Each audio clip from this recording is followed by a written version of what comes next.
ইতিহাসের প্রতি পড়ুয়াদের ভালোবাসা তৈরি করতে উদ্যোগী ইতিহাস অনুসন্ধানী শিক্ষক মঞ্চ। উল্লেখ্য, ইতিহাস অনুসন্ধানী শিক্ষক মঞ্চের ব্যবস্থাপনায় গত 8 সেপ্টেম্বর যে ইতিহাস মেধা পরীক্ষা অনুষ্ঠিত হয়েছিল, শনিবার তার পুরস্কার বিতরণী অনুষ্ঠানের আয়োজন করা হয় শহরের বাবুপাড়াস্থিত সুভাষ ভবনে। এছাড়াও জাতীয় ইতিহাস চর্চার প্রেক্ষিতে আঞ্চলিক ইতিহাস চর্চা বিষয়ক আলোচনা চক্রের আয়োজন করা হয় এদিন। উল্লেখ্য, মেধা পরীক্ষায় ষষ্ঠ শ্রেণী থেকে দ্বাদশ শ্রেণী পর্যন্ত প্রায় 2000 পরীক্ষার্থী অংশগ্রহণ করেছিলেন জলপাইগুড়ি, কোচবিহার এবং বর্ধমানের বিভিন্ন বিদ্যালয় থেকে। সমস্ত ক্লাস মিলে প্রথম, দ্বিতীয় এবং তৃতীয় হয়েছে মোট 68 জন ছাত্রছাত্রী।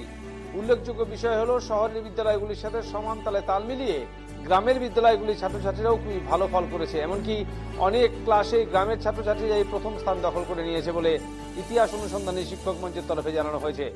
এদিনের অনুষ্ঠানে অন্যান্যদের মধ্যে উপস্থিত ছিলেন ইতিহাসবিদ ডক্টর আনন্দ গোপাল ঘোষ, কোচবিহার এভিএনশিল কলেজের অধ্যাপিকা প্রজ্ঞা পারমিতা সরকার, জলপাইগুড়ি আনন্দচন্দ্র কলেজের অধ্যাপক দিগন্ত চক্রবর্তী, ইতিহাস অনুসন্ধানী শিক্ষক মঞ্চের তরফে বাবলু রায়, অরুণ কৃষ্ণ ঘোষ, সুমন রায়, গৌতম চক্রবর্তী প্রমুখ। ইতিহাস অনুসন্ধানী শিক্ষক মঞ্চ তার আয়োজনে আমরা ছাত্রদের জন্য 6 থেকে 12 পর্যন্ত ছাত্রছাত্রীদের আমরা পরীক্ষার ব্যবস্থা, মেধা পরীক্ষা, ইতিহাস মেধা পরীক্ষা, সেটা আমাদের 8ই সেপ্টেম্বর হয়েছিল।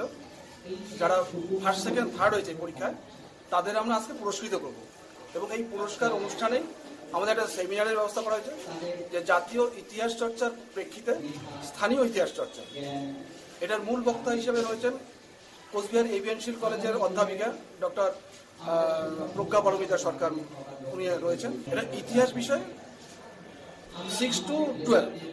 এটা মূলত হচ্ছে ওদেরকে যে পরীক্ষার ভীতি, ইতিহাসের প্রতি যে ভীতি, সেটা কাটিয়ে ওঠা এবং ইতিহাসকে কিভাবে ভালোবাসতে হয়, ইতিহাস যে কত সহজ, কত মানে একদম একটা গল্পের মতো একটা বিষয়, সেটা বোঝানোর জন্যই আমাদের এটা উদ্যোগ।